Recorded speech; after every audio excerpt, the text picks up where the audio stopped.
ਆਂਦਾ ਨੂੰ ਨੈਣ ਤੇਰੇ ਦੋਵੇਂ ਨੈਣ ਮੇਰੇ ਚਾਰੇ ਆਪਸ ਦੇ ਵਿੱਚ ਯਾਰ ਬਣ ਗਏ। ਤੇਰੇ ਨੈਣ ਸੰਦੂਕਾਂ ਦੇ ਐਣ ਜੰਦਰੇ ਮੇਰੇ ਨੈਣ ਕੁੰਜੀ ਬਰਦਾਰ ਬਣ ਗਏ। ਤੇਰੇ ਨੈਣ ਦਰਿਆਵਾਂ ਦੀਆਂ ਐਣ ਮੱਛੀਆਂ ਮੇਰੇ ਨੈਣ ਮੱਛੀਆਂ ਦੇ ਜਾਲ ਬਣ ਗਏ। ਅੱਲਾ ਦਾਦ ਨੇ ਬੈਂਤੀ ਯਾਰ ਕੀਤਾ ਦੁੱਖ ਇੱਕ ਤੇ ਡਰਦੇ ਜ਼ਾਰ ਬਣ ਗਏ। ਪਿਛਾ ਹੱਟ ਮੁੱਲਾ ਕੀ ਸ਼ਰਾ ਰੱਖੇ ਸ਼ਰਾ ਨਾਲ ਫਕੀਰ ਦੇ ਰਹੀ ਹੋਈ ਹੈ। ਤੈਨੂੰ ਆਪਣੀ ਸ਼ਰਾ ਦਾ ਖਿਆਲ ਮੁੱਲਾ ਸਾਨੂੰ ਪੀਰ ਮਨਾਉਣ ਦੀ ਪਈ ਹੋਈ ਹੈ। ਅੱਗ ਦੋਜ਼ਖਾਂ ਦੀ ਕੀ ਸਾੜ ਨਾ ਮੋਮਨਾਂ ਨੂੰ ਗੱਲ ਸਾਫ਼ ਕੁਰਾਨ ਜੇ ਕਹੀ ਹੋਈ ਹੈ। ਪਰ ਫੇਕ ਸਾਡੀਆਂ ਬਖਸ਼ਿਸ਼ਾਂ ਦੀ ਜ਼ਿੰਮੇਵਾਰੀ ਮੁਹੰਮਦ ਨੇ ਲਈ ਹੈ। ਬੇਬਾਂਗ ਮੇਰੀ ਨਬੀ ਰਸੂਲ ਵਾਲੀ ਮੋਮਨ ਉਸ ਮਸੀਤ ਨੂੰ ਜਾਣਦੇ ਨੇ। ਉਹ ਬੁਝੂ ਸਾਜ ਗੁਨਾਹ ਥੀ ਪਾਕ ਹੁੰਦੇ ਮੂੰਹ ਕਲਮੇ ਦਾ ਜ਼ਿਕਰ ਉਠਾਉਂਦੇ ਨੇ।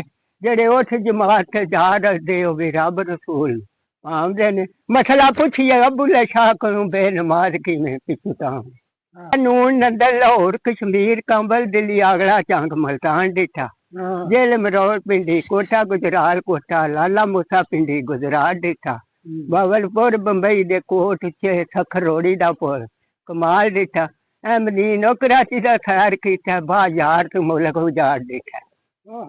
ਆਂਦਾ ਅੱਲੋ ਫਾਇਆ ਥਾ ਲਾਲ ਵਿਆਜਣੇ ਨੂੰ ਬਣੀ ਚ ਕੋਲਿਆਂ ਦੇ ਇੱਥੇ ਪਾ ਬੈਠੋ ਤੈਨੂੰ ਹੁਕਮ ਕਸਤੂਰੀ ਖਰੀਦਣੇ ਤੇਰੇ ਅੰਗ ਜਵੈਣ ਦੇ ਲਾ ਬੈਠੋ।